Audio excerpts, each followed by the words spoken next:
Graça e paz, amada igreja. Amém. Toda honra, toda glória, louvor, adoração, exaltação a esse Deus bendito e eterno que nos amou primeiro. Amém? Amém. É motivo de grande alegria estarmos aqui novamente reunidos e unidos no santo nome do Senhor Jesus para louvá-lo, para exaltá-lo e bendizê-lo, pois Ele é digno de honras e glória. E eu tenho certeza, meus irmãos, também é uma grande alegria estar com os irmãos mais uma vez. O pastor Zaqueu nos deu essa oportunidade, nos chamou para que pudéssemos estarmos presentes com os irmãos, mas nessa noite ele me incumbiu de estar trazendo a mensagem do Senhor. E quão grande responsabilidade é trazer a mensagem do Senhor. Estivemos orando ao Senhor, pedindo a Deus que nos concedesse a sua graça, a sua misericórdia, para que pudéssemos trazer uma palavra de acordo com a vontade dEle. Falando ainda sobre missões, falando ainda sobre a vontade dEle para as nossas vidas. Da primeira vez que eu estive aqui com os irmãos e conheci a igreja, quantos irmãos estavam presentes? Só os dois irmãos e o Natan? Poxa vida, então é um prazer. Faltou bastante gente. É um prazer muito grande conhecer os amados irmãos pela segunda vez. Temos vindo aqui, já essa terceira vez nós temos vindo aqui os irmãos. A primeira estivemos no início de outubro, estivemos domingo passado e estamos hoje novamente para a honra e glória do Senhor. Meu nome é Edson Mendes, sou membro da Igreja Batista Canaã, lá no Jardim das Oliveiras, e o Senhor, orando ao Senhor sobre o trabalho que Ele deseja para a minha vida, que eu possa ser útil no reino. Então, o Senhor tem nos direcionado aí, e o pastor Zaqueu foi resposta de oração, pois ele solicitou: irmão Edson, se o irmão puder nos ajudar lá na congregação, vai ser uma ajuda muito grande para a glória do Senhor, porque estamos aqui juntos com a intenção de crescermos, com a intenção, obrigado irmão, Deus abençoe, a intenção de levar o Evangelho e edificar a Igreja de Cristo de acordo com a vontade de Deus. E nessa conversa, antes de consultar a minha esposa Débora, eu falei: pastor, resposta de orações, porque estamos já na Igreja Batista Canaã há pelo menos uns 25 anos, por aí, ou quase isso, e temos que ampliar um pouco o trabalho, muitas vezes, para onde é necessário, né? E o pastor Zaqueu, então, nos chamou para que pudéssemos estar ajudando aqui neste ministério, para que possamos crescer juntos para a honra e glória do Senhor. Amém. Conosco está uma família abençoada, ao qual nós somos padrinhos de casamento, apesar de não ser tão presente, mas no momento em que estamos presentes, estamos sempre conversando, e eles são evangélicos pela graça e pela misericórdia do Senhor, né? E conversando com o Anderson essa semana, o Anderson, a Maribel, o Davi e o Gabriel. Então, todos quase bíblicos, né? E então estivemos conversando com ele nessa semana, e lançamos o convite: então Anderson, vamos lá louvar o Senhor juntos na igreja que estamos participando. Assim, vamos sim, com certeza. E aceitou prontamente e está conosco aqui. É um motivo de grande alegria tê-los no nosso meio. Que Deus os abençoe ricamente. Na outra vez que eu estive aqui, eu estive falando algo muito proveitoso em relação a missões. Os irmãos que compareceram lembram um pouquinho do que foi falado? Sobre a história das bandeiras. A história da bandeira, as bandeiras do Brasil. Inconformada, 50 anos para saber que o verde não é verde. Há muitas curiosidades que nós não sabíamos, né? Falamos um pouquinho sobre as mudanças das bandeiras do Brasil, falamos um pouquinho sobre a história no Brasil, né? E, subsequentemente, o que Deus estava preparando desde 1500 com a Reforma Protestante. E então, Deus estava preparando o Evangelho para que fosse pregado nos 4 cantos da terra. E vimos então o nascimento da Junta de Missões Nacionais, pela Igreja Batista, através dos nossos irmãos americanos, que mandaram os primeiros missionários, e a primeira igreja batista do Brasil foi lá na Bahia, contando apenas com 5 membros. E hoje é a igreja que é a primeira igreja batista do Brasil. Também trouxemos um casal de missionários, não fisicamente, mas foi virtualmente. Eles estiveram conosco. Os irmãos lembram quem foi os missionários? A Débora não pode responder. Mas só nós duas que estavam. Não, o Natan também sabe. Ah, Natan. Jailson, vai. Jailson. Eu estava gravando. Jailson. Estava gravando, tá certo. Jailson. O Jailson e a Gleice, né, estiveram conosco aqui através de um pequeno vídeo, falando sobre a importância da junta de missões junto ao missionário, dando a eles apoio financeiro, apoio psicológico, né, e também apoio material em relação ao trabalho. Eles lembram o local onde eles trabalhavam, Natan? Uhum. Lá em Manaus, na Amazônia. Né? Eu ia falar Minas, né? Porque É divertido, né? Começa a é com ele também. Muito bem.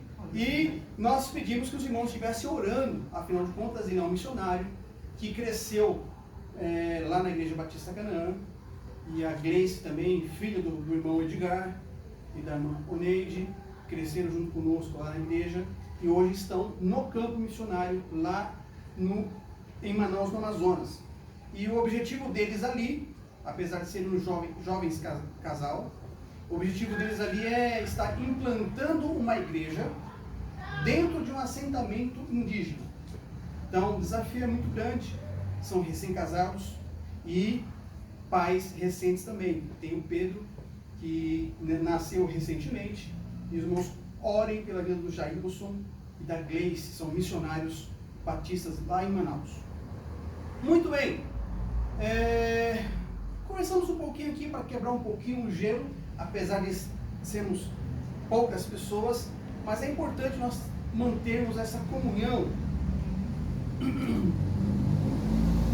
Gostaria que os irmãos abrissem suas Bíblias no livro de Mateus, capítulo 28, versículo 18 e versículo 19, que é o texto base para a mensagem que o Senhor colocou em nossos corações.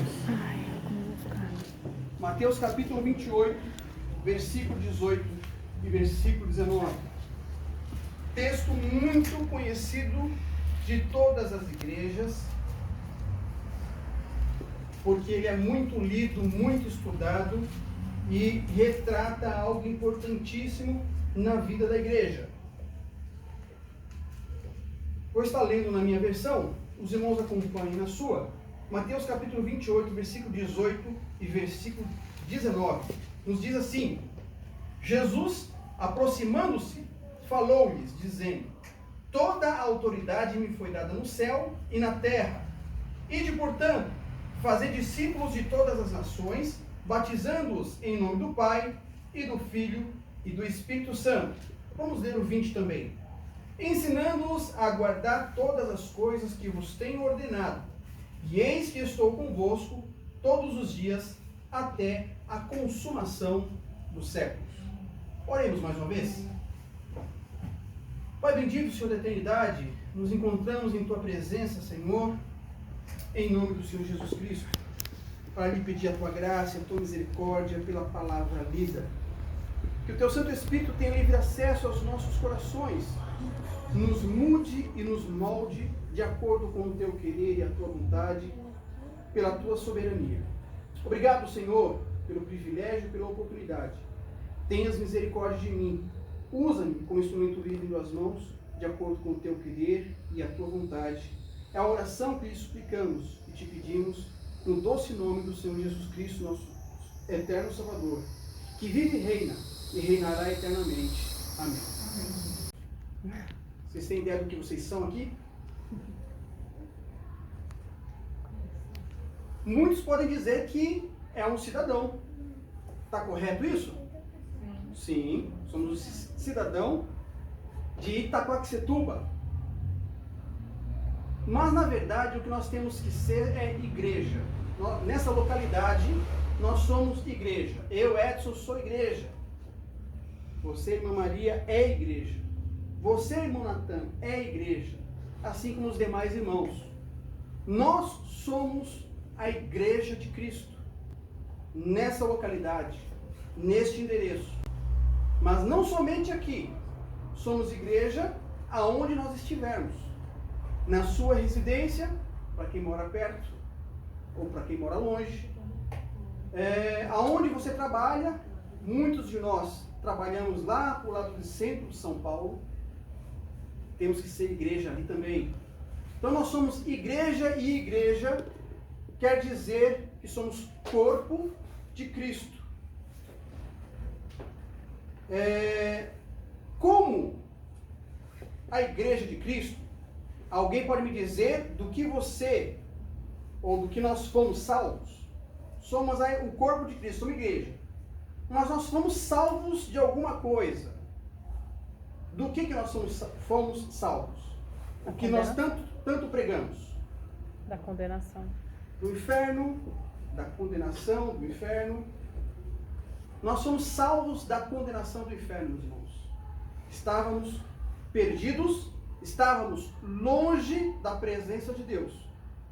Mas, então, fomos resgatados da condenação do pecado, que é o inferno, que é viver eternamente longe da presença de Deus.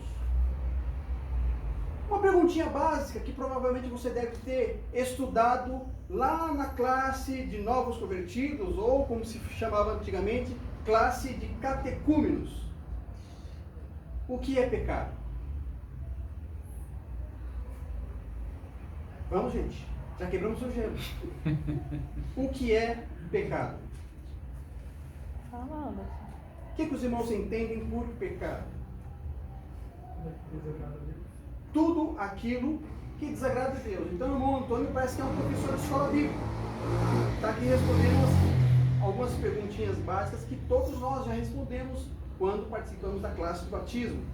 Então, o pecado é a transgressão da lei de Deus. Tudo aquilo que nós fazemos que desagrada ou que é desaprovado por Deus através da sua revelação, que é a palavra de Deus. Tudo aquilo que nós sabemos que está errado é pecado perante a palavra do Senhor. Então nós temos aí que nós somos salvos da condenação do pecado, e que o pecado é a transgressão da lei de Deus, de acordo com 1 João 3:4. Alguém pode ler? 1 João 3:4. Vamos dar umas olhadas em várias passagens bíblicas para estarmos tendo base bíblica para falar sobre o assunto. 1 João capítulo 3, versículo... Pode ler? Pode ler. 4. Todo aquele que pratica o pecado transgride a lei. De fato, o pecado é transgressão da lei. Muito bem. Então, o pecado é transgressão da lei de Deus. E agora vamos falar um pouquinho sobre o plano de salvação.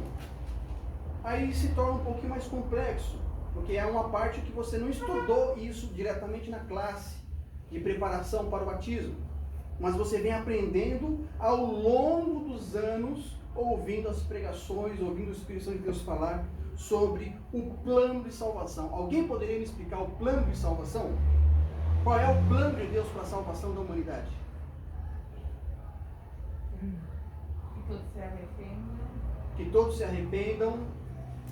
O que mais? Esta é a vontade de Deus, né? Muito bem, vamos fazer algo que nós deveríamos saber, porque quando nós vamos falar de Cristo, nós precisamos saber do plano de salvação. Se eu não sei o plano de salvação de Deus para a humanidade, então eu não sei explicar.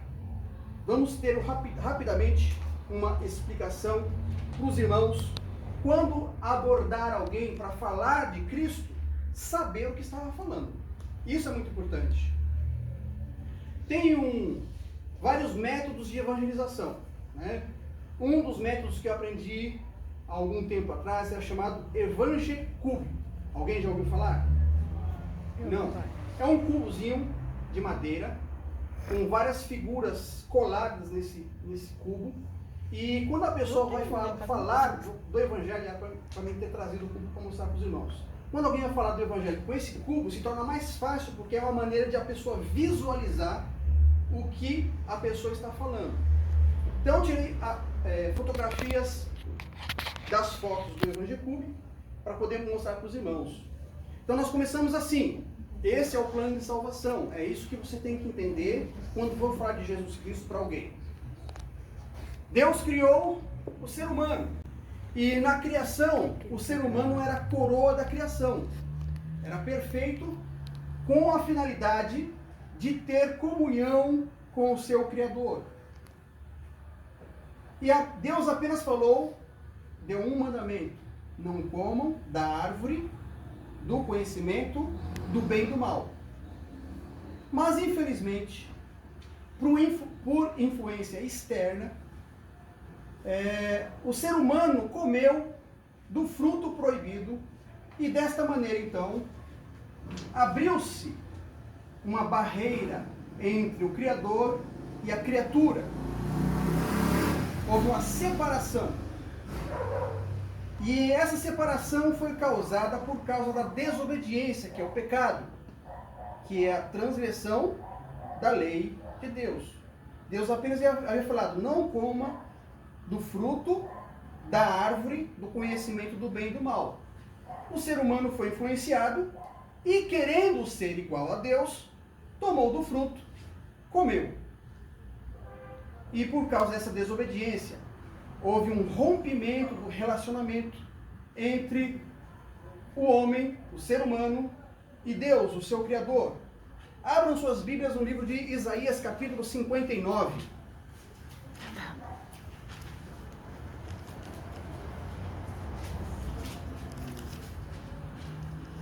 Isaías 59, versículo 2.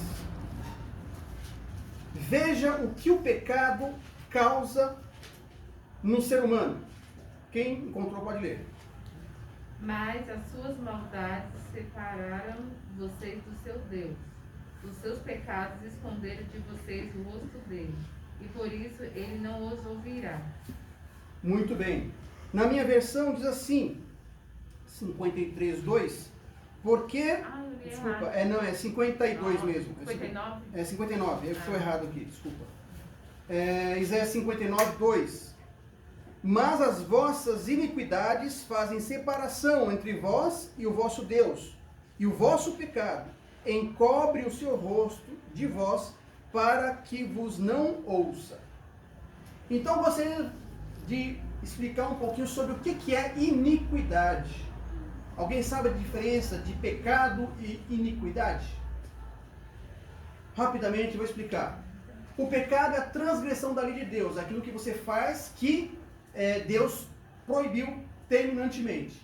A iniquidade é quando você comete esse mesmo pecado várias e várias vezes, ao ponto de você não mais se incomodar com aquilo, e aquilo se tornar tão corriqueiro, tão simples, que você, a sua consciência não acusa mais.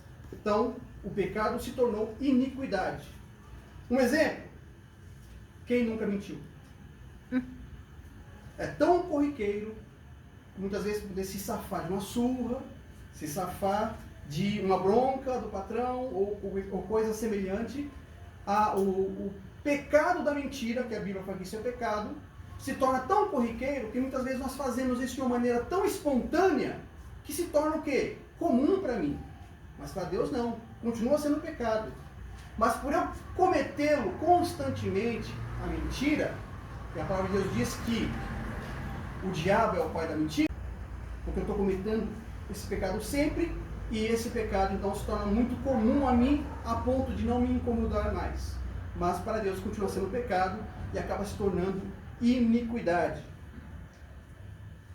Muito bem, por causa do pecado houve separação da comunhão com Deus. Mas Deus, na sua infinita misericórdia, elaborou um plano para poder resgatar você e a mim, o ser humano, que era a coroa da sua criação.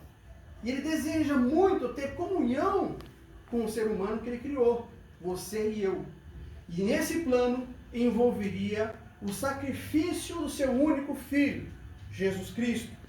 Porque Deus amou o mundo de tal maneira que deu o seu Filho unigênito para que todo aquele que nele crê não pereça, mas tenha a vida eterna.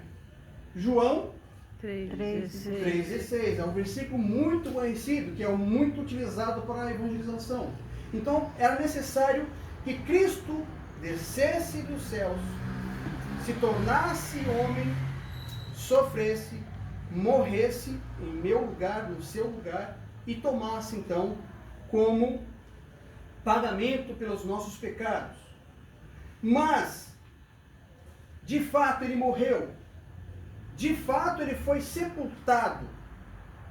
Mas no terceiro dia, ele venceu a morte e venceu o inferno, dando-nos assim, então, a esperança da confirmação da sua palavra, que todo aquele que nele crê tenha a vida eterna.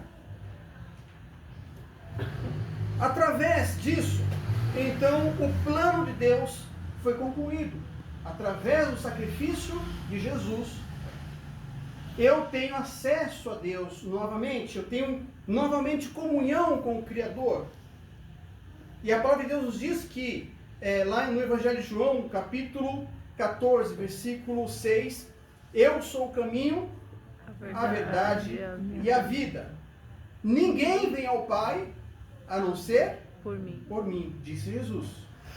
Então, através de Jesus, é a única maneira de chegarmos até Deus, o nosso Criador, para termos novamente comunhão com Ele e dessa maneira gozarmos a vida eterna. Então Jesus nos chama hoje para que possamos ter comunhão novamente com o Criador, com o Pai, que nos tira das trevas para a sua maravilhosa luz. E para isso é necessário que você tome uma decisão de aceitar Jesus Cristo como seu Salvador. E então, tomando essa decisão, você estará tendo o seu coração transformado, regenerado, e através da oração nós temos acesso direto ao Pai. E através da leitura da sua bendita palavra, nós temos orientação para como nos conduzir ainda nessa terra. Podemos participar da grande família de Cristo e então cumprir o que Deus deseja para todo mundo: a evangelização de toda a terra. Então esse é o resumo do plano de salvação. Então nós temos criação, temos a separação por causa do pecado, temos o plano que envolvia o sacrifício do seu único Filho Jesus Cristo, temos então a decisão que temos que tomar diante de Deus, e então através dessa decisão e desse sacrifício somos salvos em Jesus da condenação do pecado. Romanos capítulo 3, versículo 23 diz que todos pecaram e destituídos estão fora da glória de Deus. E Romanos capítulo 6, versículo 23 diz que o salário do pecado é a morte, mas o dom gratuito de Deus é a vida eterna. Então, em poucas palavras, procurei mostrar para os irmãos o plano de salvação, o plano em que Deus tem para o ser humano. E dessa maneira podemos então evangelizar o mundo. É o nosso objetivo. E tudo isso foi uma pequena introdução para a mensagem que o Senhor quer falar comigo e com você. Tudo bem até aqui? Compreendido então? Para fixação e para memorização nesse local, nesse bairro, nessa cidade e neste mundo, eu sou o quê? Igreja. nesse local, neste bairro, nessa cidade, neste mundo, eu sou igreja. E ser igreja, meus irmãos, tem que passar pelo processo de transformação. Aceitar Jesus Cristo, né, e servi-lo. Então, eu sendo igreja, e por ser igreja de Cristo, compreendo que fui resgatado da condenação do pecado e da morte eterna. E agora já posso gozar da vida eterna, pois fui conquistado através do sangue de Cristo. É o que nós fechamos até agora. Então, essa pequena introdução para nós entendermos qual é o papel da igreja. Qual é o meu papel como igreja aqui na Terra? Tudo foi criado e tem um propósito. Tem uma finalidade, um papel a cumprir, uma função a desempenhar. Por exemplo, uma assadeira de bolo. Ela serve para quê? Assar bolo. Uma cafeteira. Qual é a função da cafeteira? Fazer café. Qual é a função de um relógio? Mostrar a hora, para nós estarmos ambientados em relação ao tempo. Um instrumento musical chamado teclado. Qual é o objetivo dele? Ser tocado. Produzir músicas.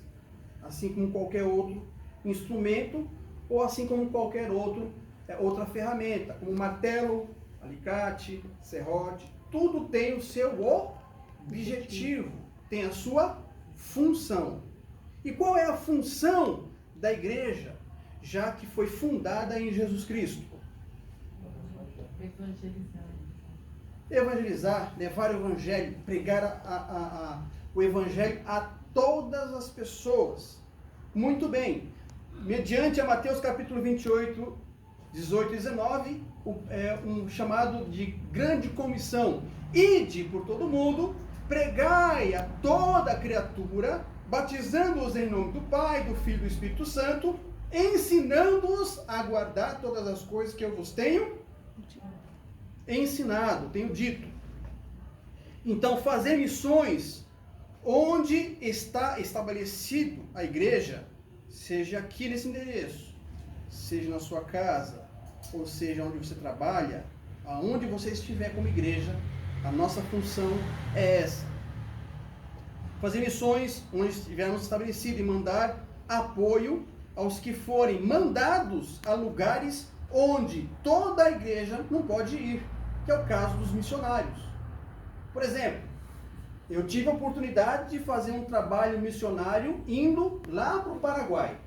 Passamos uma semana ali. Uma experiência maravilhosa.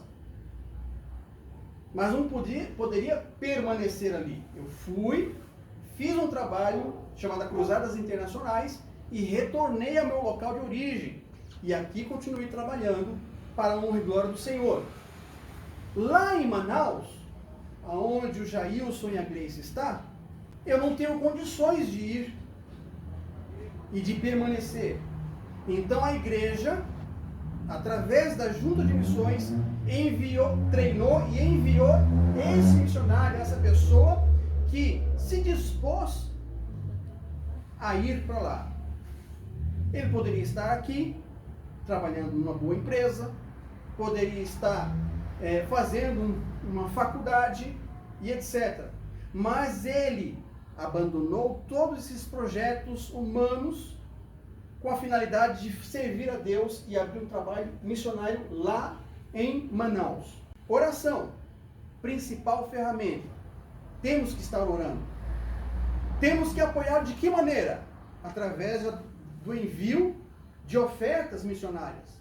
Quem precisa se manter lá para poder implantar uma igreja batista naquela localidade. Então, a finalidade da igreja é fazer missões aqui e apoiar quem for mandado para lá. O projeto de Deus é o evangelho a todos, por toda a igreja, a toda criatura, por todo mundo. Repitam comigo, por favor. O evangelho todos, por toda a igreja, a toda criatura e em todo o mundo. Novamente. O evangelho todo, por toda a igreja, a toda criatura, por todo o mundo. Temos que compreender que é uma tarefa imperativa. Vamos ler novamente Mateus 28, versículo 19. Ide, portanto, fazer discípulos de todas as nações, batizando-os em nome do Pai, do Filho e do Espírito Santo. Então, é ir, saia, vá. É uma tarefa imperativa. Nós não temos uma outra opção como igreja. Não temos uma outra alternativa. Cabe-nos apenas obedecer. É uma ordem. Vá. Ele não diz assim, Natan, talvez você, se você quiser, você pode ir. Ele não fala para você, ô Edson, se você desejar, você pode ir. Ele diz, vá. Então, é uma ordem. Então, se eu sou igreja, eu tenho que compreender que a ordem é de ir, aonde quer que eu esteja. Nós vimos que é uma tarefa imperativa e é também uma tarefa intransferível. Meus irmãos, não seria muito mais fácil para aceitar o evangelho? Eu acredito que fosse mais fácil se o anjo aparecesse e falasse, olha, Natan, sou enviado de Deus, sou o anjo Gabriel, e você foi escolhido para ser servo dele. Você gostaria de aceitá-lo como seu único e suficiente Salvador?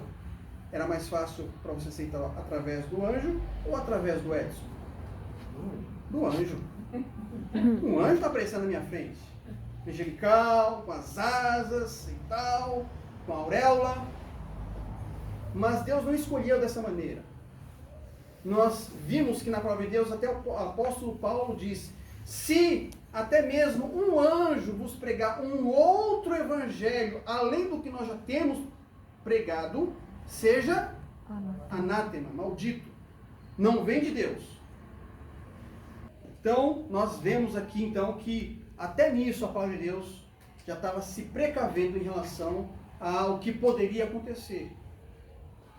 Então, é uma tarefa imperativa, uma tarefa intransferível. Só a igreja pode e deve levar o evangelho de Deus a todas as nações. A ONU, os governos ou outra qualquer instituição humana não tem autoridade para isso. Então é minha função, meu irmão, a sua função. É nossa obrigação como igreja de Cristo levar o evangelho. Então nós vimos que ela é imperativa, que ela é intransferível e também ela é inadiável. Tem que ser hoje, tem que ser agora. Eu tenho que ganhar o quanto que eu puder de pessoas para Cristo na minha geração, enquanto eu estiver com fôlego de vida. Deus não tem outro método. O método de Deus é a igreja, é você, sou eu. E o tempo é agora.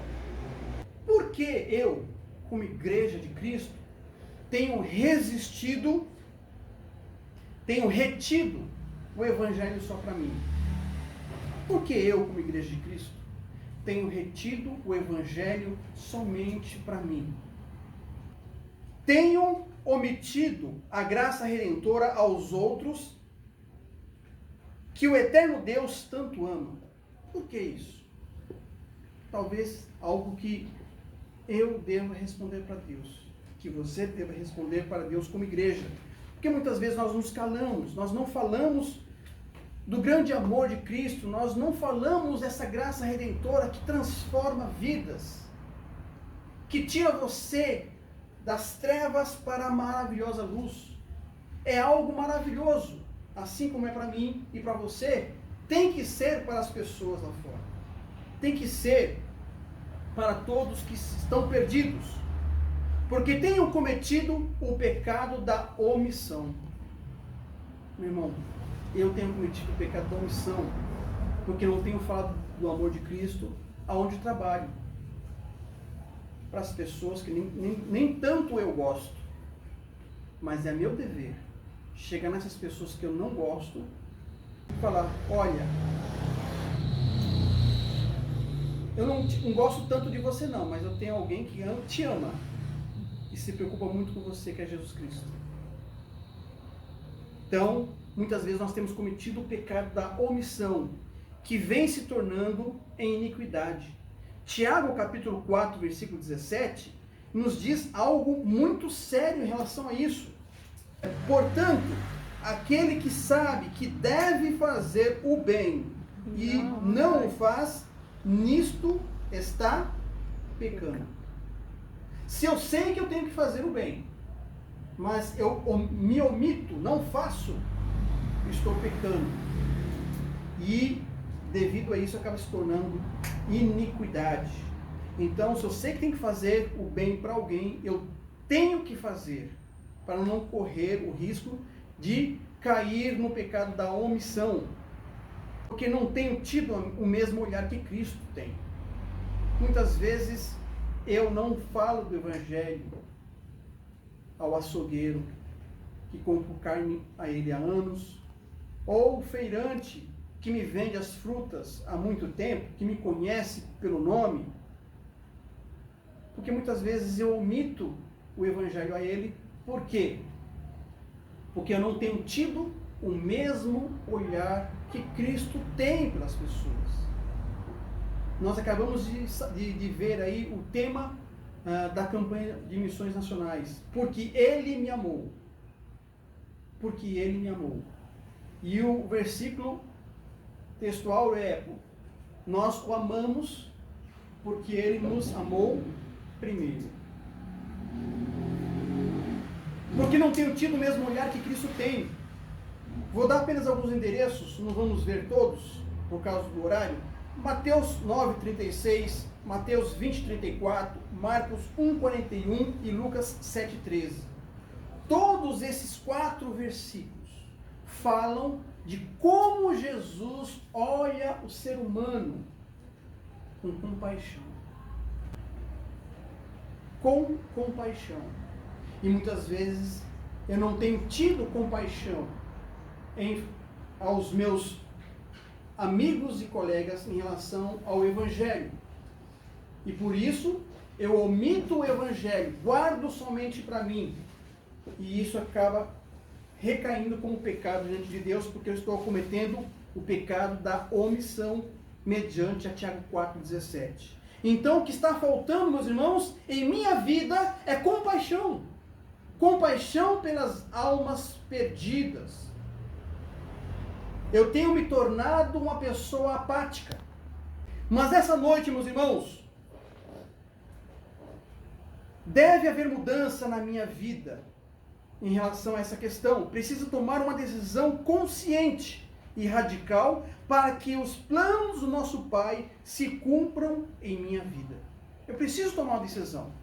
Se eu estou passando por uma situação dessa, se tenho omitido o Evangelho, algo que mudou a minha vida e que pode transformar o mundo, então eu preciso tomar uma decisão diante de Deus radical.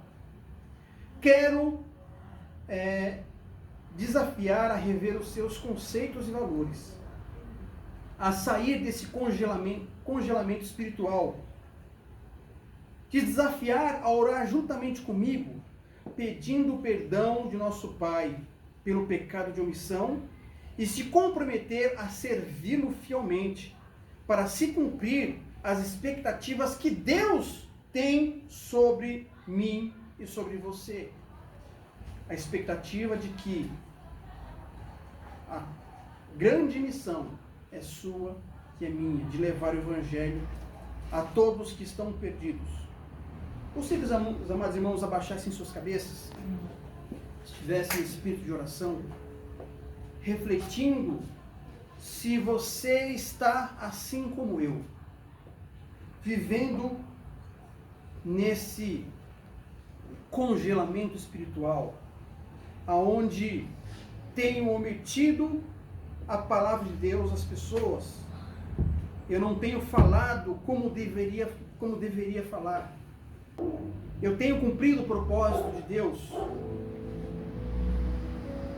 que Ele me incumbiu como igreja,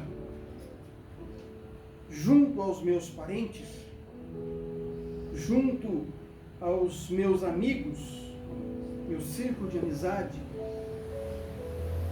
aquelas pessoas que me rodeiam, como os meus vizinhos, à frente, do lado direito, do lado esquerdo. Eu tenho cumprido o Evangelho, eu tenho cumprido o propósito que Deus tem para a minha vida. Quando eu viajo para a casa de alguém e sei que ele ainda não aceitou Jesus Cristo como Salvador, será, meu irmão, que você não está igual a mim? Será que você não está da mesma maneira, da mesma forma? Assim como o Espírito Santo de Deus falou no meu coração que tem que haver uma transformação na minha vida em relação a isso, eu creio que deva haver uma transformação na sua também. Temos que tomar uma decisão. Mas antes de orar ao Senhor, pedindo que me transforme, que me quebrante, eu desejaria saber se alguém que ainda não aceitou Jesus Cristo como seu único e suficiente Salvador, e sabendo sobre o plano de salvação que esse Deus maravilhoso elaborou para me resgatar da condenação do pecado, que o plano de salvação foi exposto. Talvez você não soubesse como seria o plano de salvação e do que você estava sendo salvo. Mas hoje você tem esta orientação. Alguém gostaria de aceitar Jesus Cristo como seu Salvador? Agora para você, meu irmão, minha irmã, que sentiu o desejo, ou melhor, sentiu o mover do Espírito Santo de Deus na sua vida,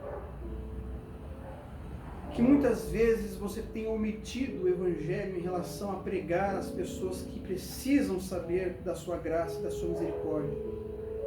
Porque a palavra de Deus nos diz que, porque isto é bom e agradável diante de Deus, que deseja que todos os homens, ou melhor, todos os seres humanos, se salvem e venham ao conhecimento da verdade. E nós sabemos que a verdade é Jesus Cristo. Eu gostaria que você orasse juntamente comigo.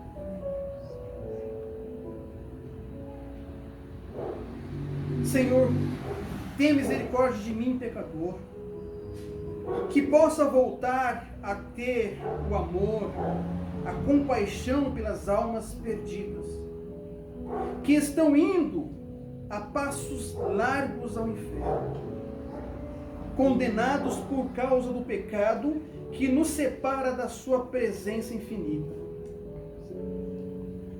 Tenhas piedade de mim, tenhas piedade de nós, Senhor. Transforma-nos, transforme o meu coração, transforme o coração desse amado irmão, dessa amada irmã, que tem sentido o mesmo. Pois eu não consigo sozinho e nem tenho poder sobre isso. Que verdadeiramente possa ser uma nova criatura segundo os seus preceitos e a sua vontade. Voltar, Senhor, ao primeiro amor. Que possa sentir o desejo de compartilhar a nova do Evangelho a todos ao meu redor, sabendo que eles perecerão se eu não compartilhar. Porque esse é o teu desejo sobre a minha vida. Porque sobre nós está o teu propósito, a minha finalidade, a minha função a desempenhar, meu objetivo como igreja de Cristo, que é pregar o Evangelho a toda criatura. Ajuda-me a sair dessa inércia espiritual e voltar a refletir a glória de Cristo em minha vida em favor deste mundo perdido e condenado. Nós te pedimos, Senhor, a tua graça, a tua misericórdia e o mover do Teu Santo Espírito em nossas vidas, para a honra e glória do Teu nome e em nome do Senhor Jesus Cristo, nosso Salvador. Amém e amém. Amém, Jesus. Obrigado, meus amados irmãos, pela oportunidade, que verdadeiramente nós possamos viver da maneira que Cristo quer que vivamos como igreja, servindo fielmente para a honra e glória do seu nome. Amém. Amém.